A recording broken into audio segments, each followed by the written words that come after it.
Bertemu kembali dalam rentasan berita bersama saya Zawazi Yusof dan antara paparan utama edisi 796. Pembelaan Adib, kenyataan Taqiyuddin tidak masuk akal.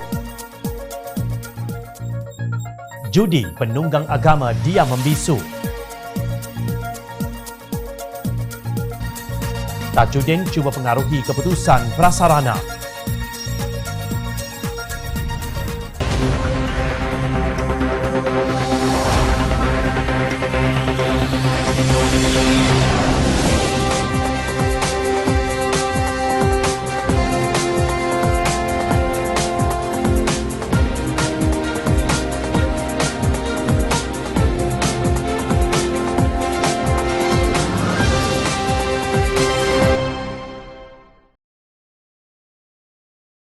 Assalamualaikum dan salam sejahtera. Rusuhan Kuil Seri Mahamariaman merupakan insiden hitam rusuhan selama 2 hari yang telah berlaku pada 26 dan 27 November 2018 di USJ 25 Subang Jaya. Rusuhan ini berpunca daripada perselisihan faham antara pihak kuil dan pihak pemaju iaitu One City Development Sdn Bhd dalam isu pemindahan kuil berkenaan. Kesannya insiden rusuhan itu telah mengakibatkan kerosakan harta benda awam dan juga kematian. Rusuhan hari kedua juga telah menyaksikan kecederaan parah seorang anggota bomba Muhammad Adib Muhammad Kasim ataupun Allahyarham Adib yang berpusat di Balai Bomba Subang Jaya. Pada awalnya Allahyarham Adib telah dibantu oleh beberapa individu yang hadir di kuil berkenaan dan kemudian dihantar ke Pusat Perubatan Ramsey Sime Darby, juga dikenali sebagai Subang Jaya Medical Center atau SJMC, untuk mendapatkan rawatan. Akibat kesihatannya yang semakin merosot, Allahyarham Adib kemudiannya telah dipindahkan ke Institut Jantung Negara IJN di mana dia memerlukan penggunaan mesin ECMO. Walaupun pada mulanya Allahyarham Adib dilaporkan pulih dengan baik, Allahyarham Adib akhirnya menghembuskan nafas terakhir pada malam 17 Disember 2018 ketika masih dalam rawatan di IJN. Allahyarham kemudian dikebumikan di tanah perkuburan Islam Masjid As-Saadah di Kampung Tebengau, Kuala Kedah pada 18 Disember 2018. Nama dan nombor perkhidmatannya kemudian ditulis pada monumen Fallen Heroes Bomba di Kuala Kubu Baru, Selangor bagi memperingati jasa dan pengorbanan Adib. Tanggal 17 Disember 2020 merupakan tarikh ulang tahun kedua kembalinya Allahyarham Adib ke rahmatullah. Namun pada 20 Disember 2020, Menteri Parlimen dan Undang-Undang Taqiyuddin Hassan dipetik media memberi kenyataan yang bukan sahaja bercanggah, malah tidak masuk akal sama sekali berhubung siasatan terkini kes berkenaan. Beliau berkata setakat ini pihak Jabatan Peguam Negara masih menunggu hasil siasatan polis yang difahamkan kini dia peringkat akhir sebelum tindakan seterusnya dapat diambil. Satu inkuest telah dibuat di mahkamah, kemudian koroner atau hakim yang mendengar inkuest membuat keputusan bahawa punca kematian adalah kerana tindakan jenayah oleh 2 orang atau lebih yang tidak diketahui, katanya kepada pemberita. Itu keputusan oleh koroner, jadi menyebabkan pendakwa raya apabila hendak mendakwa seseorang perlu mengenal pasti pembuat jenayah itu. Jadi oleh kerana verdik itu mengatakan orang yang tidak diketahui, maka menyebabkan tindakan pendakwaan tidak dapat dibuat. Inilah yang menimbulkan kemarahan rakyat sebelum menjadi kerajaan bergegar bumi Malaysia.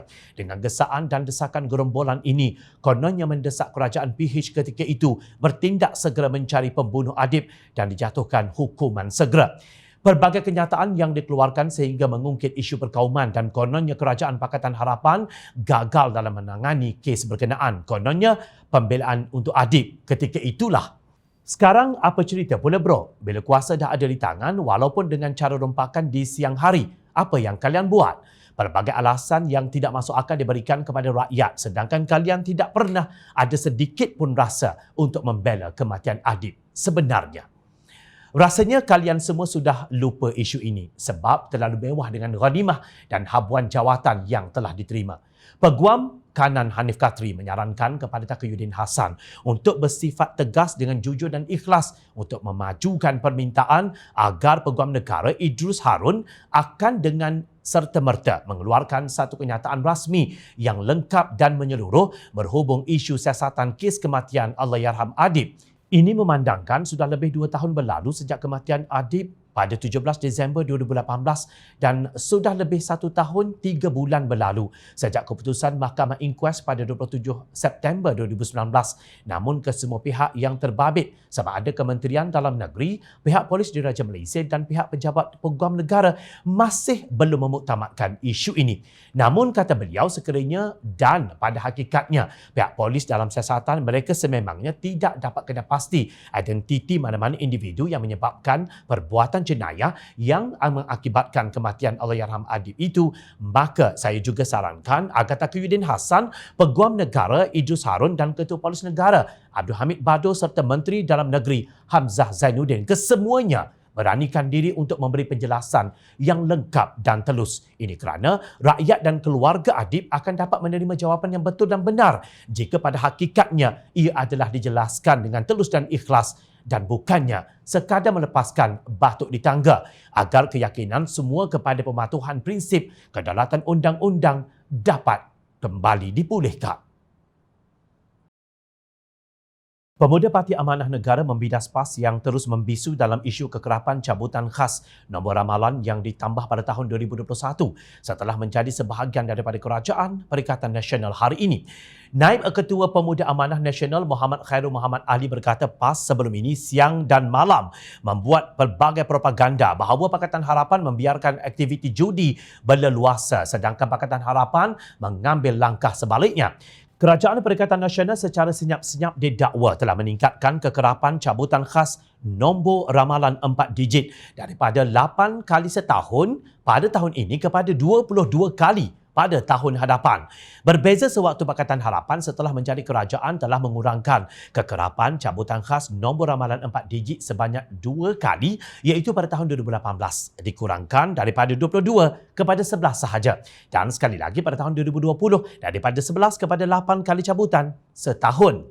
Kini setelah Perikatan Nasional menjadi kerajaan, cabutan nombor ramalan ini dinaikkan 2 kali ganda dan PAS membisu 1000 bahasa dalam soal ini seolah-olah menghalalkan keputusan yang dibuat bersama Perikatan Nasional katanya dalam satu kenyataan. Katanya lagi ramai yang terlibat dengan aktiviti nombor ramalan ini adalah golongan B40. Lebih-lebih lagi dalam situasi pandemik sekarang, rakyat tertekan dengan pendapatan yang semakin berkurangan. Kesannya ramai yang akan ketagih kepada aktiviti perjudian dan memberi kesan kepada masalah sosial yang lain, kata beliau. Justru Pemuda Amanah Nasional menggesa Kerajaan Muhyiddin segera menarik balik keputusan meningkatkan cabutan nombor ramalan dan mengurangkan kekerapan cabutan khas nombor ramalan. Sementara itu, rata-rata warganet mempersoalkan dan ingin melihat sejauh mana perkembangan terhadap usaha PAS dalam memerangi judi setelah menjadi sebahagian daripada Kerajaan Perikatan Nasional. Ahli Parlimen PAS Pengkalan Cepa Ahmad Marzuq Syari ketika Pakatan Harapan PH menjadi kerajaan pernah menggesa usaha memerangi judi bukan terhenti setakat perjudian haram.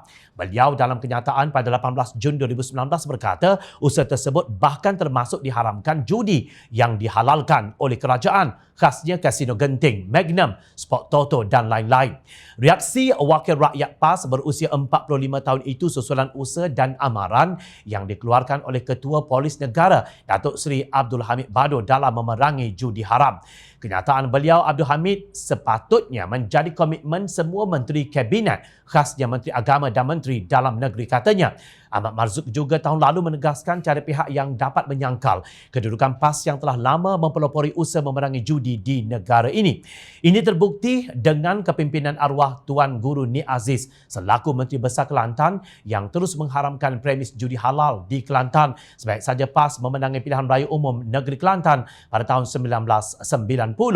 Kelantan menjadi modal kerajaan negeri pertama dalam negara yang bersih daripada premis judi, kata bekas Exco Dewan Pemuda PAS Kelantan itu mendabik dada.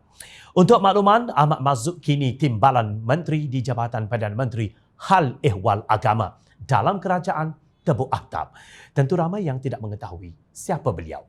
Sebelum ini dalam satu hantaran di Facebook, YB Senator Liu Ching Tong berkata, beliau dimaklumkan bahawa Kerajaan Perikatan Nasional telah meningkat kekerapan cabutan khas ramalan nombor 4 digit daripada 8 kali kepada 22 kali untuk tahun 2021.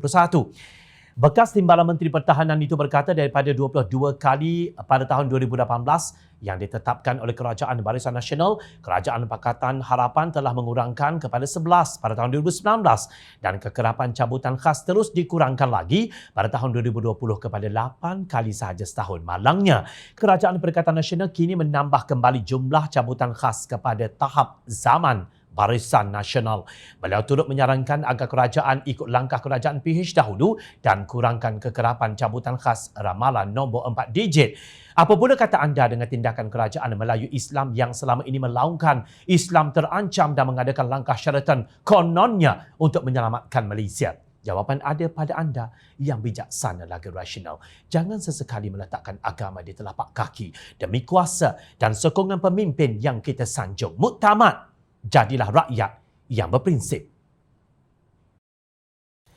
Prasarana Malaysia Berhad enggan mengulas laporan yang mempersoalkan kepimpinan dan hala tuju syarikat itu sejak pelantikan pemimpin UMNO Tajuddin Abdul Rahman sebagai pengerusinya Mei lalu. Ia susulan laporan DH yang mendakwa Tajuddin menggunakan autoritinya untuk melakukan perubahan signifikan dalam syarikat pengoperasi pengangkutan awam milik penuh Kementerian Keuangan itu. Kononnya beberapa perubahan dikatakan menimbulkan persoalan tentang kepimpinan dan hala tuju syarikat berkenaan. Dia didakwa berusaha menamatkan kontrak Latitude 8 yang bernilai 1.2 bilion yang merupakan projek pembinaan komersial pelbagai guna dekat stesen LRT Dang Wangi di Kuala Lumpur untuk membolehkan prasarana memainkan peranan lebih besar dalam projek berkenaan. Laporan DH turut menyatakan dokumen yang menunjukkan prasarana boleh menanggung kos 80 juta ringgit untuk menamatkan perjanjian pembangunan tanah JLDA itu. Dokumen itu juga didakwa membayangkan Kementerian Keuangan telah memberi persetujuan lisan kepada prasarana untuk berpindah ke bangunan baharu dari pejabatnya sekarang di Bangsa. Syarikat terlibat dalam pembinaan Latitude 8 adalah Crest Builder Holdings Berhad dan Intan Sekitar Sendirian Berhad. 51% pegangan dimiliki Crest Builder, sebanyak 49% pula dipegang Detik Utuh Sendirian Berhad. Untuk makluman bersama, kalau anda belum tahu, anak Tajuddin, Sri Rahayu merupakan ahli lembaga pengarah Detik Utuh. Pemegang saham Detik Utuh ialah tindakan juara Sendirian Berhad 40%. Obata Ambak Holding Sendirian Berhad 35%, manakala Vignesh Naidu Kupusami Naidu 25%. Sementara itu, tindakan juara pula dimiliki ahli keluarga Tajuddin. 35% pegangan dalam syarikat itu dimiliki oleh anak perempuannya. Isterinya pula Rokiah Abdul Samad 35% dan anak lelakinya Firdaus 30%. Rokiah dan Firdaus dilantik sebagai pengarah tindakan juara pada tahun 2007. Kira-kira 4 bulan selepas syarikat itu didaftarkan. Sri Rahayu pula dilantik pada Februari 2010. Pada Mac 2012, Crest Builder dan Detik Utuh dianugerahkan projek pembangunan di Dang Wangi itu. Prasarana pemilik 2.72 ekar tanah di mana projek itu dibina akan menerima 46.64 juta ringgit atau 21.2% daripada anggaran nilai pembangunan kasar GDV, iaitu kira-kira 220 juta ringgit. Pada mulanya Latitude X dijadualkan dilancarkan 2016 tetapi ia tidak terlaksana. Bagaimanapun, Crest Builder dalam laporan tahunan pada tahun 2019 menyatakan kerja-kerja utama telah pun bermula. Projek itu melibatkan sebuah bangunan 43 tingkat dengan 17 tingkat untuk ruang pejabat dan 418 unit Soho selain kawasan perniagaan. Bagaimanapun, kerja pembinaan dilaporkan tergendala dan dijadualkan dilancarkan semula pada tahun ini. Tetapi sekali lagi tidak terjadi. Pejabat Latitude 8 berkata pelancaran hanya akan dibuat dalam masa 1 atau 2 tahun susulan sentimen pasaran. Pada 16 Disember, laporan akhbar keuangan Malaysian Reserve memetik sumber yang mendakwa prasarana masuk campur dalam pelantikan subkontraktor untuk projek yang dikendalikan MRCB Josh Kent Sdn Bhd sebagai kontraktor utama.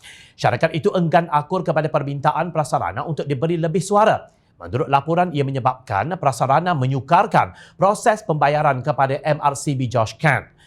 Sumber berkata, individu berpangkat tinggi dalam prasarana meminta MRCB Josh Kent memberikan pakej kerja yang bernilai agak besar kepada sebuah syarikat lain.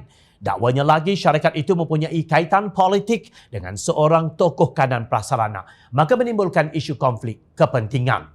Hebat sungguh percaturan yang dilakukan oleh sang badut dalam Dewan Rakyat ini dalam membina empayar perniagaan keluarga dengan berselindung di sebalik khidmat politiknya. Betul juga kata pakar psikologi, seseorang yang bersikap defensif dalam sesuatu keadaan, kebiasaannya banyak kesalahan yang disembunyikan. Seseorang yang suka buat kecoh apabila sesuatu perbincangan dilakukan juga mempunyai sisi hitam yang ingin diselindungkan. Jadi rasanya rakyat Malaysia yang pernah melabelkan beliau sebagai badut sarkas atau makhluk di zoo negara ketika setiap kali perbincangan dilakukan di Dewan Rakyat tidak lagi perlu berfikir apa yang diselindungkan, kerana terang lagi kan bersuluh. Itu yang kita tahu, yang kita nampak. Apa yang kita tak tahu. Tetapi ingat, Allah tahu. Tunggulah balasannya akan tiba jua. Ingat YB, rakyat sentiasa memerhati. Teruskan bersama kami di Jom Channel dan layar reporter jomchannel.net untuk mendapatkan berita politik tanah air. Saya Zawaz Yusof, terima kasih untuk perhatian. Assalamualaikum, salam sejahtera.